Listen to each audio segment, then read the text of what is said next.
Hello guys, in today's video I'm going to talk about how to fix TikTok couldn't play video problem. So the answer is easy, just go to the settings and then scroll down to the apps section. And then go to the search and search TikTok. And then go to the storage and here you will find this clear cache option, click on it.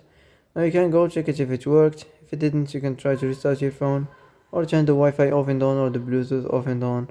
Also you can try to clear data, but be careful. If you clear data, all the TikTok's data will be deleted. This includes all files, the settings, the accounts, the databases, etc. So be careful if you wanna clear your data.